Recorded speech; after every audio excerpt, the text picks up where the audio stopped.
Lappe agus bacan bharach an geall teich man sin numarsún. Belaat Derek nes je mi parach snachguf, shoe, hij in het een ski na halappe, geildige ju. Hagajuf, liachkeges klan shihe, de golke turta ganenig, legalig even senni genachke. En in het ski ele, het alle jeneven neuro te gacher. Shiat een kiet gumpelin as er een fdiwitjich, het plannich firm elkalike gedingneef, de taik verworsne kalik, agus van grak. Alaf dol moeders dan gaan en trachke, viach frikkerstein te gist. Sjugegooit, getjeetjiedig aan de snachgepost. Snachgeboard? Wel, sin agad an isca hofficail snowboard. Agus bíon a loch ski ha géad suas an na lappe, iolach iad gaelig head a chularút a buntintí skiig.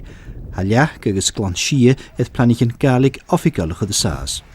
Gata ha in het skine lichtje, diedach a chríich at sirach op rein agus modaf, had vi roiánach ag al saas lenne seinig an gaelig.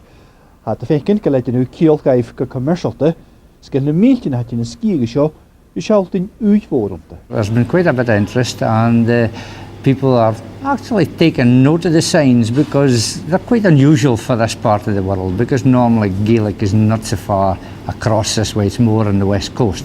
So to come into nearly the Doric part of the area with Gaelic, it has caused, yes, a bit of interest, shall we say.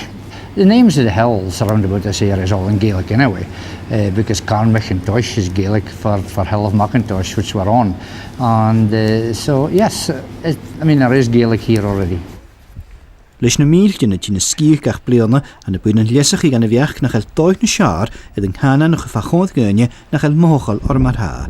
An na seidig an da chana nach ed an arte ag dé aum, leis an rachge hedde vian, ha dúlke mi seo ed dé chachgan chod trang so chunig na schleeftin ed an thesan.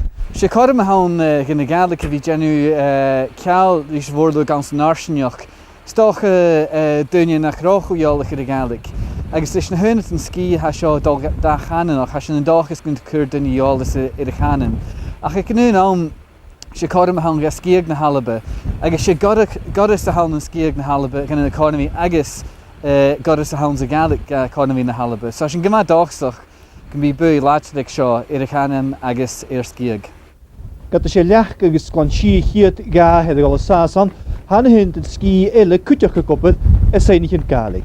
Agus kan je wein skiig. Ha port na gaelig en nogus gre seo 480 en er een friwetjich. Al saas aan de samensag gaan. Don modestan BBC law en de leach. Hij zegt je nes snachgepost snowboard.